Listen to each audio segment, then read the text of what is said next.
A theme song for the theme song for the theme song for the Gear Podcast. I remembered. It's been so long, Uncle Leon. I just forgot the words there for a second. How you going, buddy? Yeah, good, mate. You feeling all right? You're kind of stuttering on there. You're doing a little bit of a Randy Bachman tribute or something? Just trying to, mate. I'm just trying to remember the words. Just trying to get in there. Just got to get in, get out. How you feeling, mate? It's been a little while. You okay? Yeah, who do we have to blame for this intermission in the Gear Podcast episodes? No one but me, right? So, yeah, I've been away. Not to blame. I've been Sorry, everybody, that your free living the content life. hasn't been available for you as promptly. Yeah, you little SOBs. Every kid on YouTube's an SOB. Hey, I'd agree with that sentiment, Troy. Yeah, but Anyway. been touring, survived, came back with all my limbs intact. The last 5 or so days I've been pretty crook, but feeling a lot better today and in the mood to talk about gear. But before we talk about gear, Troy, now, Kane, tell me about the Fremantle Dockers.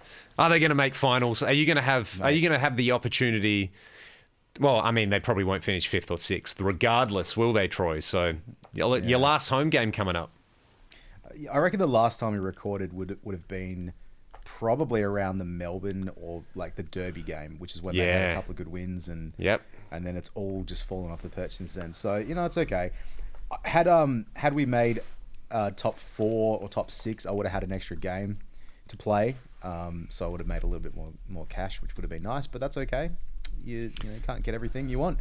But the team, they play Port this week. Hopefully we'll get the win. There's a chance that Saints will smash Carlton, that GWS will smash the Bulldogs, and then we can move as high as 7th. I mean, Hawks and North Melbourne's pretty much locked in. If Hawthorn, Bulldogs, and Carlton all lose by some miracle, and we can get the win, then we can finish in 6th, and I'll get a home game. But I'm not going to hold my breath on that, mate. Well, mate, you got the boys through the last home final. They were cooked, and they came back for a miraculous win.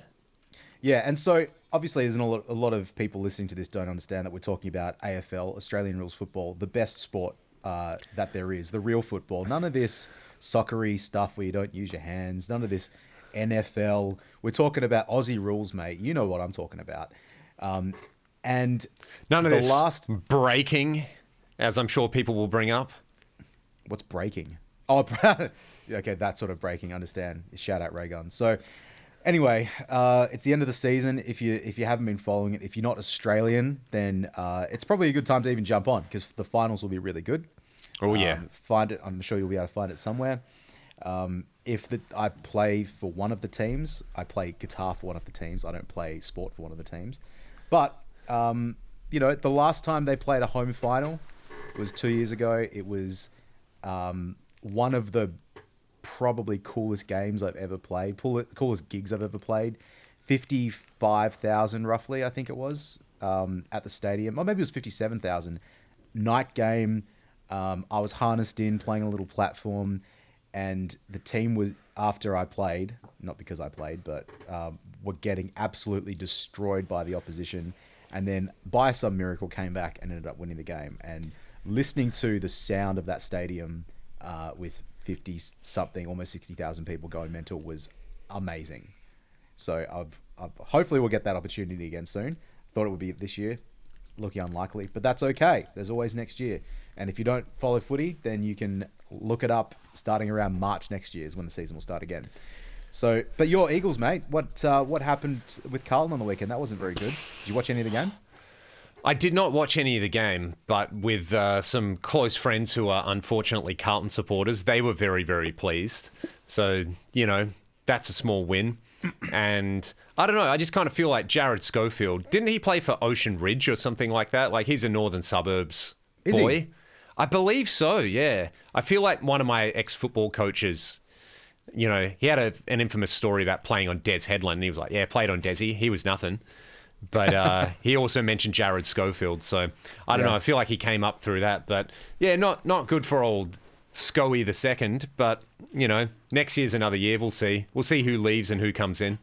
Do you want him as head coach? Would you take him? I mean, you'd take him, wouldn't you? No one else wants the job, it seems. Yeah. He seems. I think he seems like a good fit. We'll see if it's him or not. There's a couple of other names in there, so Imagine if it was Anyway. Bucks. He's already said no. Oh, but imagine if it was. Imagine just going for a coffee, Troy, at your local, and you run into Bucks. And Mate, I didn't realize Harley Reid lives in Innaloo. Well, there you go. Very far away. Well, it's close to the cinema and KFC, so that makes sense for a 19-year-old Australian man. That's kind of heaven on earth. There's a Varsity in there, Varsity Burger, so you know, watch a UFC or something in there. That'd be cool. The Prince of Perth. So that's. We've talked enough about football, Troy. Let's talk about some gear. So I was just going to mention that I was in Sydney for nearly 10 weeks. That was fun. Came back with a guitar, which we'll talk about in a second. But then I was home for a few days, made like a month's worth of videos because I have, product launches and deadlines and stuff coming out. Because I'm no longer Leon Todd, the guitar player. I'm Leon Todd from marketing. That's the reality of my life. So... and then, went to Budapest for 10 days, which was very good. Casually went to Budapest for 10 days. Nice. It was very casual. Played at Ziget Festival, which is colossal. I mean, we've been to some big music festivals, Troy, in our life. This was on another level. Highlights include seeing Kylie Minogue. Nice. And then her just... like the first song, you'll love this. People will love this. First song, she comes out, she's doing the thing, massive stage, all these dancers, the band's up there. It actually sounded really good. She sounded really good. I mean, she's never been the world's most amazing singer, but she does not sound worse than she did when she was like 20 years old, which is a bit of a miracle of creation. But all this, haze comes out, and it just engulfs the stage, and you can't see anything. And then they finish the first song, and they go to start the second song, and she's just like, actually, can someone get me a bottle of water? Just all the haze got in my mouth. I'm really struggling. And then start the next song, and then in the next song, she's like, yeah, how's everyone going? Can't really hear myself up here. Can you turn me up? Like, just the most, like, when you watch someone who's never done a gig before and they're trying to do a gig, like, I don't know, someone's emceeing a wedding and they're holding them. Yeah, it was just that energy the whole time. It reminds me of a Ryan Rafferty situation. Yeah. Of like, guys, just turn. Well, no, like, guys, you need to turn the smoke machine off. Yeah. Like, I can't sing. It hurts my voice. And then turning it off and the monitor engineer yelling at him and him being like, send me an invoice. Always bodes well. Who else did I get to see? Saw a bit of Liam Gallagher. That was, unremarkable. Janelle Monáe was great. That's like, she absolutely killed. But I didn't get to see that much more because we kind of were on call from like 7 till 1 in the morning. So, but yeah, Budapest, great city. Lots of cool stuff to see. Coffee? Great coffee. Amazing coffee. Troy, I love that every cafe you went into, they'd be like, cool, you order your coffee, and then they say, do you want our sort of lighter roast, which is maybe, like slightly fermented, good if you like your black coffee, or do you want more of a traditional sort of roast? Like, how do you like your coffee? They had options. That's cool. And they were happy to facilitate that. So They make it flat white or not? Of course they did. It's the greatest Australian export, the flat white. The greatest Australian export after young Johnny Farnham. Fuck, man. I didn't tell you this. So, my son, you've met my son before. I've met your son once or twice. Often when we're in the car, I say, buddy, you want to listen to music? What do you want to listen to? And he says, I want to listen to Transformers songs. Yeah, dude. It's like, all right, cool. So I put on the Transformers, like a song from the Transformers playlist, just on Tidal, and then it plays a couple of those and it goes into random. The third song that always comes on is Thunder. What is it called? Thunder in Your Heart. John Farnham. From that movie he did? Yeah, from Rad, I think it is. The movie Rad, which if you don't know that song and you like 80s rock, I got a song for you. And ladies and gentlemen, stop this podcast now. Go and listen to Thunder in Your Heart by John Farnham. Great Australian exports, ladies and gentlemen. How do we get onto that? Oh, who knows these things? Some anyway, we're talking about new gear, and I'm going to start. And I talked about this guitar on the pod while I was in Sydney, but yeah, just bought this, didn't I? Because 2024 is the year of the semi-hollow guitar for me, Troy. Yep. So wait, how many guitars does that make it in the last maybe 9 months for you, mate? I don't even want to think about it. Too many. I've had a bunch come in to demo as well, but there's been a few. I mean, this year, obviously this, and then the guitar that I took with me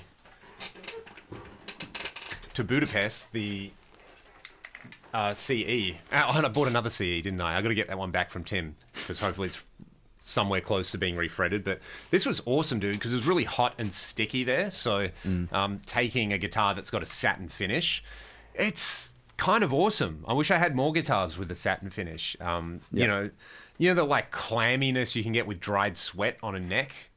Yeah. It's just, and then the guitar looks all cloudy, and this just does the thing. So, and it sounded really good too. It was pretty funny. Obviously, the crew, our crew, only spoke the English, and then there was like one dude who spoke a bit of English in the tent, having to translate for everybody. So, yeah, the whole like monitoring situation and things like that, was like not very consistent. It felt like Groundhog Day every day, going in and being like, "Oh, hey, we need kick drum." They're like, how many shows did you do? 6. Right. We did 2 days of tech as well. So, yeah, that was, I mean, it was what it was. It was pretty chaotic, and, it's a festival. But, yeah, big crowds. Like, they crammed like 800 people into this small Spiegel tent. So it was kind of a bit scary how loud it was during certain things, and just when you've got that much meat packed into one place. So, anyway, while I was... I should grab it again. While I was away, I was chatting to Charles, and he'd sort of mentioned offhandedly that he's clearing out a bunch of stock from his showroom. So if anyone's in Sydney, Charles is down kind of near Revesby, I think, and he's got his workshop where he builds, and then above that he's got a thing called the Tone Sanctuary. So he's got, like a Zen amps level of amps, like Friedman's, and there's an Alta in there, Bogner's, Bad Cat, all the cool boutique stuff that you can go in and play. And he's kind of got like one of everything that he does in his sort of guitar lineup. So he let me borrow this for a week while he did some work on one of my guitars. And he just sort of mentioned, he's like, "Oh, I'm going to be turning over a bunch of the stock." So I was like, "Bro, like, just let me know." So yeah, he shipped it over while I was there, so it was a bit of a wait to get into it. But I mean, it's a ridiculous, like the finish is ridiculous. Yeah, he calls it like a birthmarked maple. There we go, maple top. Also Blue Murder pickups, best name for pickups. The neck pickup on this is amazing. Like, it's a very, very good neck pickup. You know what I mean? Sometimes where like a neck pickup can be like very woolly and dark. I think as well being a semi-hollow, and I think it's like the block kind of comes to just past the bridge. Okay. Yeah, so it's a little more hollow than say like your typical 335 or something like that. So yeah. What's the size of it like? Is it as big as a 335, or is it a bit more in between that and a Les Paul? It's kind of in between that and a Les Paul, yeah. So it's not a full size. Like these horns are a little bit smaller.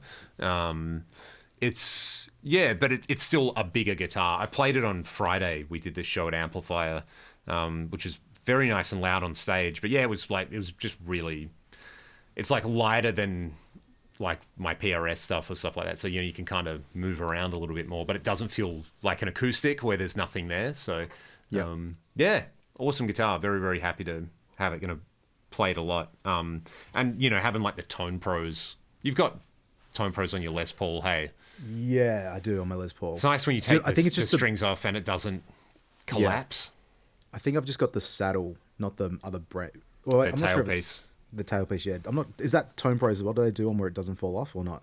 Yeah, I think there's other companies that do. I assume this is a Tone Pros bridge. It might be another thing, but it's got the little grub screws, so you can change your strings without having to worry about the bridge falling off, which is always kind of handy.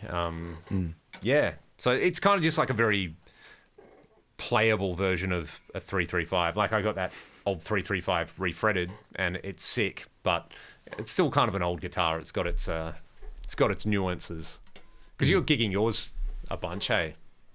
Not really gigging it. I'm using it in the studio quite a bit. It's probably like my main go-to, just to like jam around. Cool. If I buy a new pedal or amp or something like that, I tend to grab it. I was using the Les Paul for a bit, but I still haven't rechecked the wiring in it. Yeah. Since that other incident that happened. Incident. So yeah, so it's and I actually tried to use it on a session. I guess it was the session that I think I spoke about it actually.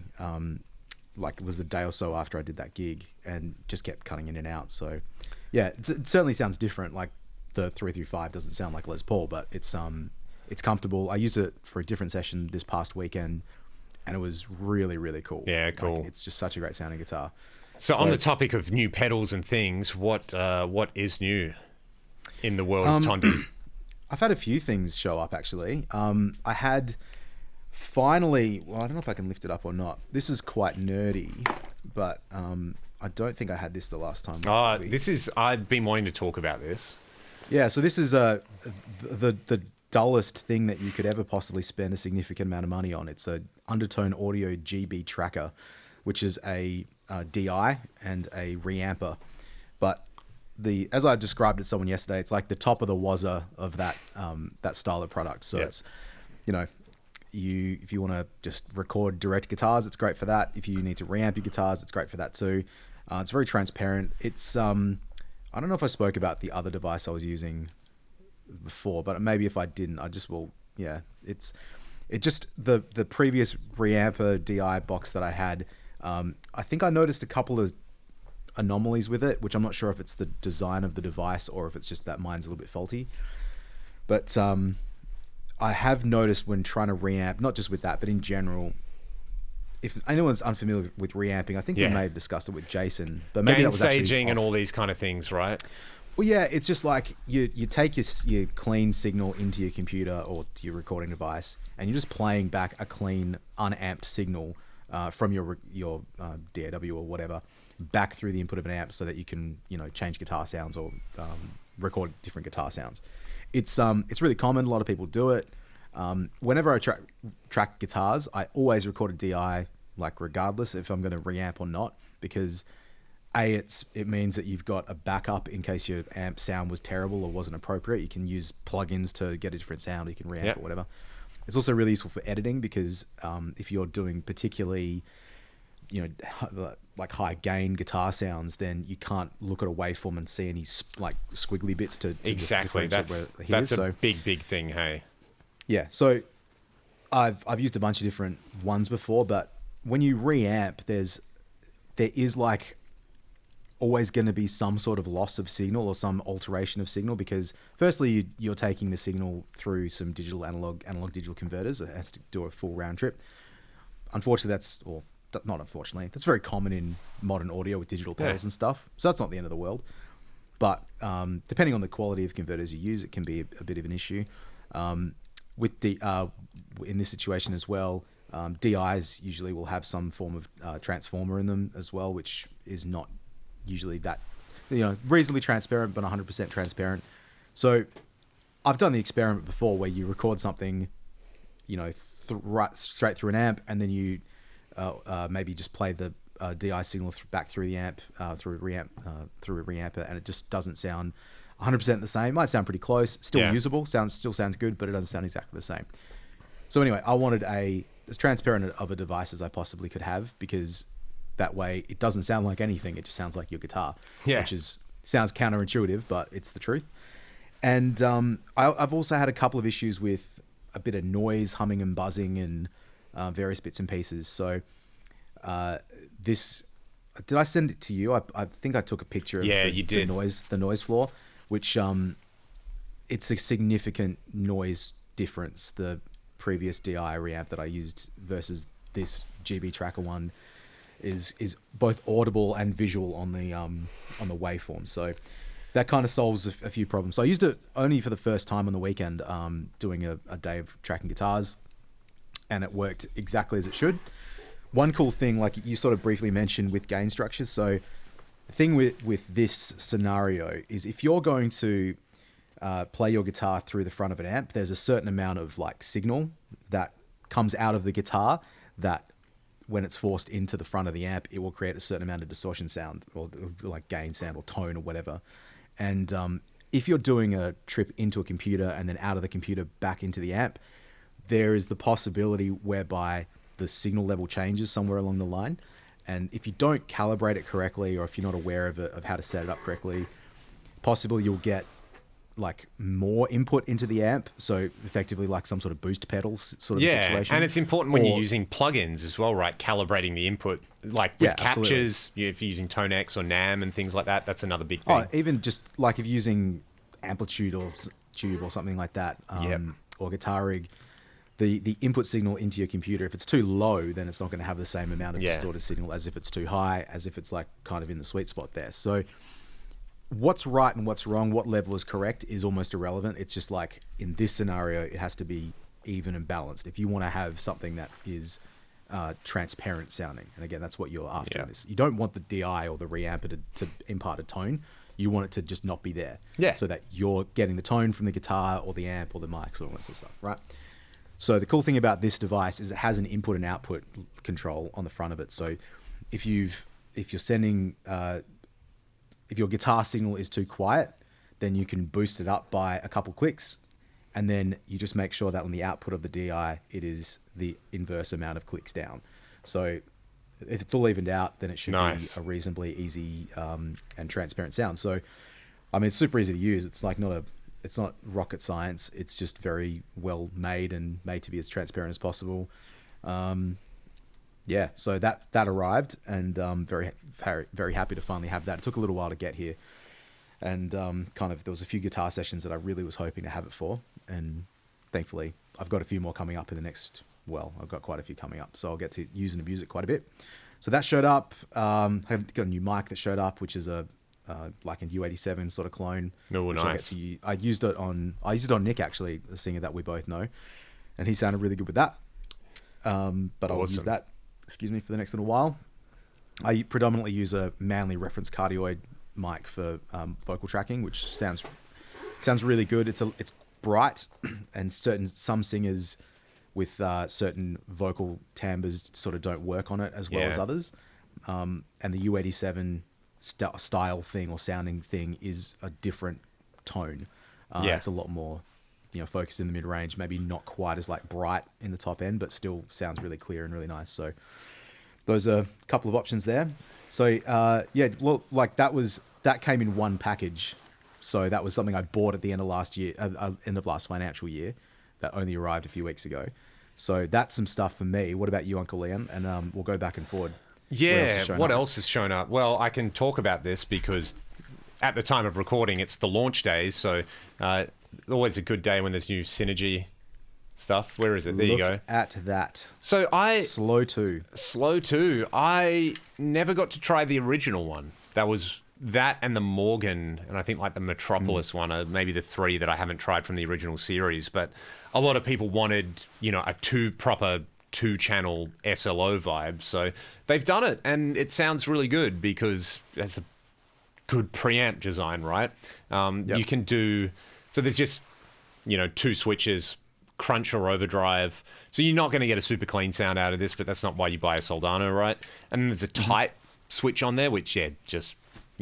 sounds like it high passes at, 100 hertz or something like that. Might be something more complicated, but yeah, it's really, really cool. It's fun having that, big fat SLO thing, but also if you want to do more of the chug thing, you can kind of get it out of it. And you don't have to like put the knobs in extreme positions, like kind of everything around noon. You're like, yep, that's a good guitar sound. So there should be a video up on my channel already with this thing. I almost need to get another Syn 2 because there's a bunch of modules I really like. Man, I'm with you. I've missed out on a couple of Syn 2s. Yeah. Like I wanted to get a second one, and I'm just kind of keeping my eye out. I think I got my first one for about $800, and that's a score, dude. I had the option to buy a second one for about the same, but I didn't have the cash at the time, so I'm gonna keep an eye out for it. Well, we'll have to do that, the SLO that you're borrowing, the Hot Rod and the Astro in one video. Yeah, man. It'd be a good comparison. What was I going to say? Oh, yeah, the Slow 2. So it wasn't exactly a top secret sort of a situation because I know Mark Tremonti's been using it in his rig for a little bit. Right. This latest tour. So there was a video. Actually, it came up on YouTube a few days ago or maybe a week ago. And it's like it's a rig rundown, but it's just someone with their phone at a meet and greet. What looks like a meet and greet. And so, he's just talking through the tone and what he's using. So if you haven't seen it, man, it's pretty cool. He's got his PRS amps Like he's got like a main one and a backup. Yep. And then in addition to that, he uses a Synergy rig too, with the Right. SLO2. But he's got two, like he's got basically doubles of everything. So he's got I'm having a look two, at the moment. Yeah. Yeah, it's identical rig. So I think he's using like his MT amps for clean sounds, and then the which one is it? Maybe the Morgan AC, or no, it might be the TDLX actually for cleans. So it's always running like dual amps. Yeah. Right. And That's then cool. the SLO with SLO2 with his thing too. So yeah, it's a cool rig. But that was probably came out a few weeks ago, and I think there's been a little bit of I think maybe there was even a picture of it that came out at some point. So it's nice to see that it's actually in the real world. And man, like I'm all about Soldano at the moment. You can see it there. Is that it? Yeah. Yep. The SLO 100, which I've been borrowing for the last couple of months, I've used it on everything. Like I used that with the 335 for some guitar parts the other day. The tracks I was doing, it was basically like left side was a Recto, which the Recto's also made it to everything. Yeah. Which is not surprising because it's a Recto and Rectos are great, but it's almost like I feel like maybe we all collectively got over that sound for a bit. And yeah. now I feel like I'm it's back back into it. Yeah. I think there's a thing too where it's like modern high gain amps, and boutique and boutique high gain amps, like they're really good and they're really good at doing certain sorts of metal, but for doing like maybe stuff that is heavy but not like in the category of like tight metal sort of stuff. Yeah. No one's making, well, not no one, but like that Recto like red channel sort of sound, like that modern tone is a thing, and it just works. So man, Yeah. I've literally used it. I've probably used that Recto on just about every session I've done this year. But I use that and then the Soldano as well. Like it pairs really, really well. I dragged the 5150 out as well for a couple of overdubs. Yeah, but, we can. How do you find? but Can you get pretty similar? Like, is there enough overlap between the SLO and the Recto where you can just left-right them, and then they've kind of got maybe variations on that theme, or are they, to your ears, like distinct? I think they're pretty distinctly different. I don't think I've pulled up a tone on the Soldano and gone like, oh, that sounds like the Recto. Like Right. They're really like what I hear from the Recto is a lot sort of. Well, you know how a lot of people like to run the presence knob on the red channel like really low or off. Yep. Yeah, it's like that kind of level of chainsaw that you get from that parameter. You don't really have that on other amps, and love it or hate it, like at least you've got it there to dial in or out. Whereas yeah, the SLO just it's probably a bit more bolder of a sound, and a little bit. I hate saying things like this. It sounds really shit, but like maybe a little clearer in the mid range, and almost like it takes up more space. Like I think a Recto you can hide it a little bit more, and it can become more of a. I'm talking in a recording situation, not so much live. It might be the same live too, but it almost like you can blend it in around, and it just becomes this thick wall of sound. Whereas sometimes like the Soldano, there's other amps that do this too. Maybe even the 5150, like you really hear it, like you hear the guitar, and as counterintuitive as that sounds sometimes, like if you're trying to create like this big wall and this big thick thing, it doesn't have to necessarily be like individual clarity of notes, and like it just needs to feel big. So yeah, they both complement really well, and yeah, it's been a lot of left and right from that. That's used cool. Your Astro actually for a gig. I used it in Kalgoorlie a few weeks ago. Yeah, you enjoyed it? I did and I didn't, to be honest. And I think partly that's the cab, because the cab I took was the what is it, the 2x12 Marshall, the vertical one. Yep. That the SV cab it is, but it's got the Retro 30 in the top and a V30 in the bottom. But it was just a little bright and a little bit ice picky. And I couldn't dial that out with the EQ controls on the amp. I probably could have maybe, adjusted the cabinet itself a little bit, maybe put some tape over the tweeter not the tweeter, over the dust cap, just to see if that that works. Because I have tried that on amps before, and it did help to just dull that a little bit. Yeah, right. But I tried that on your Deluxe, I think, and it was quite interesting to try. So. Yeah, it was cool, but the IR loader on it was really great. Just being able to DI the amp and hear that in ears, that was really useful. I probably used the clean channel on it more than I thought with some pedals, just because that, like some of those gigs that you do, You know what I mean? Like having the thickness when you're doing like normal rock songs, like the joy that you get from playing like the heavy channel on the Astro or on like a Soldano, like that you might like for your own sort of, this is my favorite tone. It doesn't work when you're trying to play like normal, like when you're trying to play Lightning songs. Crashes. Yeah, exactly. Whereas like, I think that's the thing about pedals, where I don't find pedals as satisfying to play because they don't kind of give me the zhunk, like they don't give me the like the chunkiness and the response that I like. But in terms of how they sit in a in a whole track, like live, it's way different. Yeah. So like less extreme top and bottom, more mid, and yeah, it works pretty well. But I did like it. It's just probably it was just an amp, man. Like, yeah, you know, it's just fun to try all that sort of stuff. So, but getting back to the gear. Like, what else have we picked up? Well, I got another thing, mate. Which is actually on the floor in pieces at the moment, so I can't pick it up. But I finally got my grubby little hands on a Marshall SC20. Yeah. Which is now, exciting. Why is it in pieces? Well, I have this box actually from Mauser that came like... Yeah. It took 6 days. I couldn't believe it. I've not ordered anything from there before because I reckon like 15 years ago, I was like, oh, Mauser, that's where you get all the parts from. But that's in America, so that's going to take 2 months to get anything here. So I never bothered. But I got the SC20, which for those of you that are uninitiated, that's like the baby JCM 800 head, the 20. And you've already got the baby Plexi, right? I've got the baby Plexi, which I got earlier this year. SV20. And I've got this one. But I got it because, you know, our friend of the channel, friend of the podcast, Jason Headfirst, has modded them and has got some really cool videos about it. And I, just out of interest, I'd like to mod an amp, and I've sort of been on the lookout because, you know, the 800s, I like the way an 800 sounds, and I like the way modded 800 sound, and this one is reasonably inexpensive, all things considered. Yep. And it's a good platform to doing mods if you're very, you know, basic at doing it, or I've never tried it before. So anyway, been on the lookout for it, and I'm gonna attempt the like Jason's number 34 mod. Oh, cool. So he's and go to Jason's channel and watch his videos on any of these if you're interested, because, you know, he does great instructional videos on this.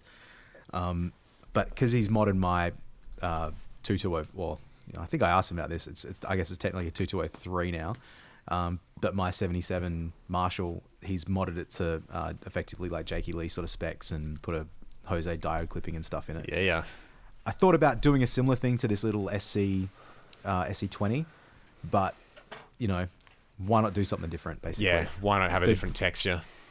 Yeah, the Jake mod is really great, and I love the way it sounds, but I guess I've already got an amp like that. So, yeah, the number 34 mod is cool.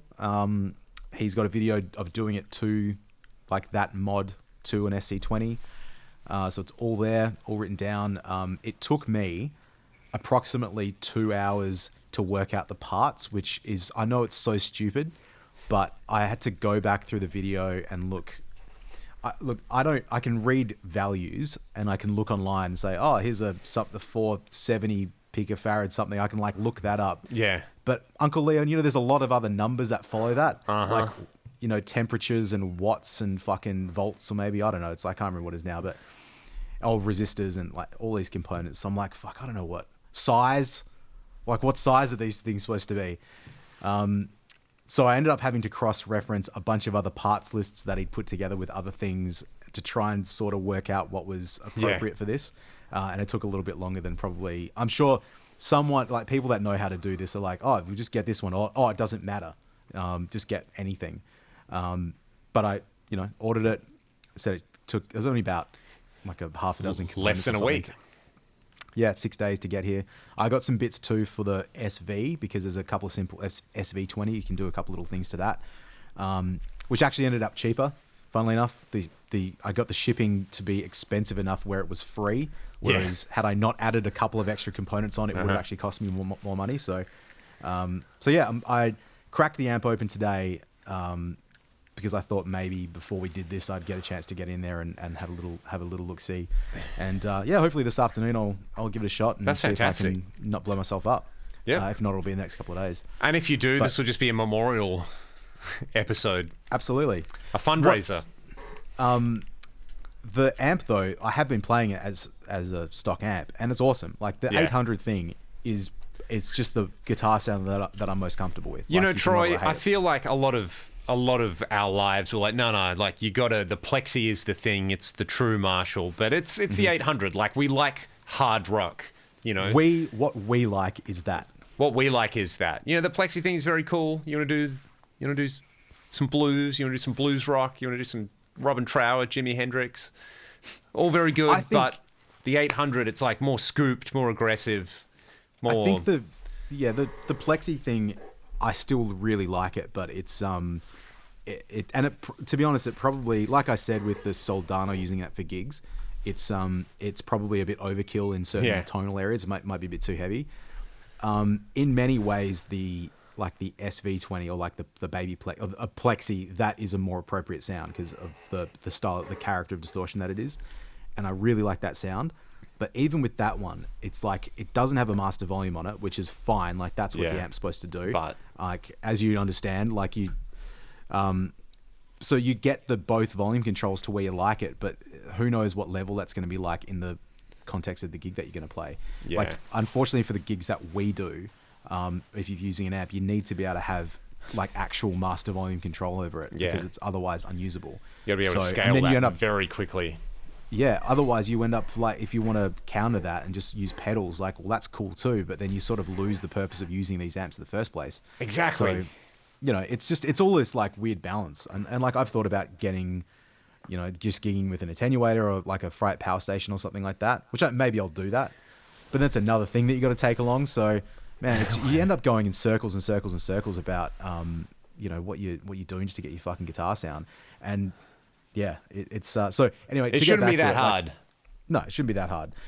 I used the SV20 I've used that on some sessions and it sounded really great. The 800, I was going to use it last week, but I can't remember why I didn't use it for something. I think maybe it wasn't convenient enough to plug in at the time, so I didn't use it. Yeah, right.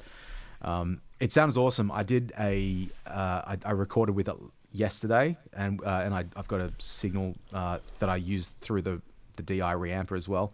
So once it's modded, I'll reamp that back through. Yeah, awesome. I can do a proper AB of how it all sounds. So that'll be quite fun. I saw Jason's doing he's got all the airborne amps in there at the moment, which is cool. Yeah, man. He mentioned that, and it's been nice seeing the videos go up. Yeah, I think I only watched the first one. The other one came out like a couple of days ago. I haven't watched it yet. Yeah, so I think the first one was an old Super Lead, and he's just done one of the 800s or one of the 2203, 2204s, whatever it is. But yeah, the before and after clips are really interesting on that. Where you're like, yeah, that sounds good, and then you hear it kind of tidied up, and you're like, whoa, now it sounds great. Is he putting them all back to stock? Is that the vibe? I think so. Yeah, from what I can gather, it's kind of like, you know, they're very much all about preserving the amps as they were. Like, what would AC/DC do? Which seems to be the only thing Airborne would ever ask themselves. So why not just have them totally stock? And it's cool that they're running them like full. The drum's going to kill someone or something. Yeah, there's going to be something wild threatened to. Nice reference. Yeah, so that's kind of cool. That's hopefully there's many more videos because it's just nice getting to see the inside of those old amps without having to physically open them up myself. What's the other interesting thing I was going to say regarding gear? Oh, did you see Electro Harmonix have a new POG, the POG 3? Yeah, I did see that. It looks, it's basically, you know, they had the Hog, that like giant, it looks like a Hog 3 really, like it does, it's got fifths and a freeze function, kind of, I mean, the retail price is like 1,400 Australian dollars. Oh, really? Yeah. I didn't realize that expensive. But it's stereo. It looks insane. I was chatting to someone about it today, actually, and they mentioned they got one and that it's pretty amazing. So, yeah, I'm kind of, I don't know, I might have to hunt around and see what the online prices are like and if there's something reasonable. Try and pick one up or maybe flip some stuff. I'm in this, like, the last 3 months I've been away, I'm like, why do I have so many pedals that I never use, you know? Yeah. Stupid. So I'm going to flip a bunch of stuff over the next weeks and months. So people feel free to hit me up if there's something you want to buy. But yeah, that might be... Take a picture of your studio and people can just circle what they want and make an offer on it. Just circle it and, PayPal, add your 3%. I'm happy. Done. So yeah, that'll be interesting. But yeah, that looks insane. I haven't tried one yet, but I really want to because, the Pog 2's been out for so long now. And it's such a great pedal, used by so many different people in so many different contexts. So yeah, that's going to be interesting. Very, very interesting. Yeah. I did some demos as well while I was in Sydney. I went to the Fender warehouse. Oh, yeah. And they let me just run riot for a day in there. So they've got some interesting stuff coming out over the next couple of months, which I obviously can't talk about at the moment, but I've done videos for. Some surprising stuff as well. But yeah, I obviously did the Player Series Strat video. I did Jackson. So the Dinky isn't the Dinky anymore. It's the Virtuoso. Oh, okay. I didn't know that. But they do a hardtail one now, so I did a video with that, and that was really cool. Like, it's been a while since I've played. Like, I feel like the only Jacksons I've played have been very, very fleeting, where it's like someone's got a nice Kelly or a soloist. The good Jacksons they're not around here that much. Yeah, there's a Jackson shortage in Perth for the real nice USA stuff, but this was a USA one, very bare bones, but it was really good. The compound radius neck with the giant frets is a thing. I get it now. I thought the Charvel DK series was basically a Dinky. Is that true or false? I actually don't know, but let's consult the oracle that is Google. Because it makes sense with the DK. With the DK, yeah. I just figured that was the same sort of. I think the necks are different, but yeah, the bodies look very similar, don't they? Yeah, I played a DK24 actually a few weeks ago. It was really cool, man. I really liked it. And you know what? I also realized I need to get on a hum guitar with coil taps because. Like a Strat with that. I think it's something that I probably should have just already have experimented with, but I never really have. Anything with chord taps and stuff, it's always put me off, but I think I probably like that. Yeah, I mean, it's literally, Charvel Dinky. Yes, it's the same thing. The necks are obviously different, and, I kind of prefer the traditional Strat headstock look on them. But yeah, it's a Strat. Man, they have a lot of different variations on that. Some of which look really cool. One of my students, shout out to Alessio, who is in the middle of moving house at the moment, but he's been speaking for a while about, there's before Red Beach was playing Sir, and he was endorsed, he had that Flip Flop Blue Kramer Pacer, oh yeah, first album. Yeah, he found one and bought it. All right. It's the Red Beach guitar. Yeah, it looks amazing. That's cool. Yeah, I always forget about the Pacer and what was the Vivian Campbell, the Night Swan? Yeah, Night Swan. Yeah. They had some cool guitars. I've seen them come up, man. They've been local. And I reckon 15 years ago, $2,000, which you wouldn't find that now, but because that's back when a $2,000 guitar really felt like, something. A lot of money, yeah. Yeah, that's probably a $4,000 guitar now. I mean, I always thought that was a cool name, the Night Swan. I remember my dad talking about them where he knew someone who bought one back when they came out. The thing about the Night Swans though, the two humbuckers, it's like a bridge humbucker and then a middle humbucker. It looks like it would be really uncomfortable. Oh yeah. Yeah, I haven't tried it. A lot of Kramer stuff, man. I never really got much chance to play it. Some of the Pacers looked cool. They looked weird, because of the body, the top carbon, the body was a bit weird, but same sort of deal. Probably 15 years ago, I was all about getting one. It was I would love to have one of those, and I love a Jackson soloist and all this sort of stuff. Yeah. Dude, So was I talking to you or was I talking to Ben about the Jackson website in the 2000s? It might have been Ben, but we went on the Wayback Machine and we were just remember the Jenna Jameson Jackson catalog? That era of the internet. If you go on the Wayback Machine, look at 2003 JacksonGuitars.com. Man, it reminds me of just getting into guitar and what I thought I wanted. Yeah, there's a lot going on. I mean, they had the shark fin inlays as well, which is a pretty cool thing, right? But yeah, I remember it was the Sean Lane instructional video that he put out. and he's playing Charvel, but I think it had the reverse, shark tooth inlays. Yeah, what model was that? I'm going to look it up. The 750 XL, apparently. Is that what it was? The Charvel 750 XL, wide neck. Yeah, it's kind of got the carved top thing going on. Yeah, I have for a long time wondered what guitar that was. I never put two and two together. Yeah, the reverse shark fins. I didn't even notice that they were reverse. That's wild, man. Yeah, with the arch top and the... Yeah. Cool guitar. And he had that other twin humbucker fixed bridge guitar. Did he? Oh wait, it wasn't the Ibanez Ghost Rider, was it? Was it? Yeah, it was the Ibanez Ghost Rider.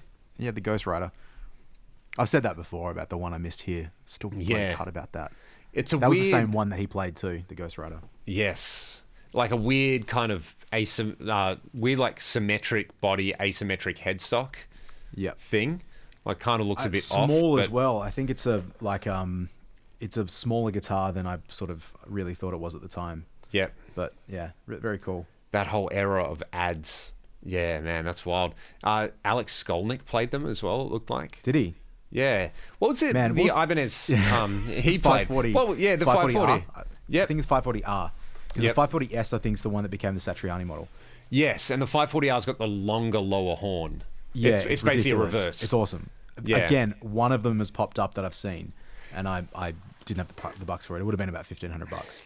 Now, Troy, looking at this photo of Alex Skolnick, which no one else can see, I do have to say this... Hey, put it up on the screen. This looks a lot like when I met you. You sort of had the hair and the shirt and, Hey, man. I think in my words, I was like, oh, Troy, are you Turkish? It comes up a lot. Half Indonesian. But I got tagged in a picture of us from about 12 years ago. Wow. At the Crown Jewels gig, you, me, and Kush. Oh, my gosh. My hair is so long, man. It's down to my bum. I couldn't believe it. Out of this world. Because my hair does not grow anymore. Like, it's just, like, not in a bald way, but, like, my long hair has stopped at a certain point. And, yeah, it's fine. It's just, yeah, I don't think I'll ever be able to grow it down to my bum again if I wanted to. Yeah. What a shame. What a shame that it's been lopped. Oh, mate. Look, I feel like we've prattled on long enough today, Troy, for the kind people. I would love to hear from our audience. What topics would they like us to cover? I feel like we should probably do an episode very soon about this whole Randall Smith being moved on from Boogie, the Gibson takeover thing. Yeah, that's a hot off the press. So I'm sure there'll be a lot of hot takes on the internet about that and what it means for Boogies going forward. But yeah, mate, it's been nice to catch up. It's nice to be back. I don't have to head off on tour for the foreseeable future, which is nice. Nice to just stay at home and mung out. I went to go and get some coffee beans earlier today, and when I got to the roaster, the local roaster who I frequent, the power was out. And they're like, yeah, we can't sell you anything unless you've got cash. But they did give me a delicious cup of batch brew, which I'm going to go and finish now. So that's my story, and I'm sticking to it. And you're doing the Dockers this weekend? Yep. Hopefully boys get up for a win. Hopefully we make finals. Hopefully everyone else fails and then we get to finish in 6th. Exactly. But, and then a miraculous run to the granny. Mate, anything can happen. It's that type of season. It's that type of year, Troy. Yep. You watch Champion Data, that SEN thing? Mate, Hoynie's always bringing the goods. He's not talking about the Dockers so much anymore, though. So anyway, bloody Vicks. Yep. All right. Well, good on you, mate. Thank you very much, everybody. We'll see you next time. Pleasure. We'll see you next week. Peace.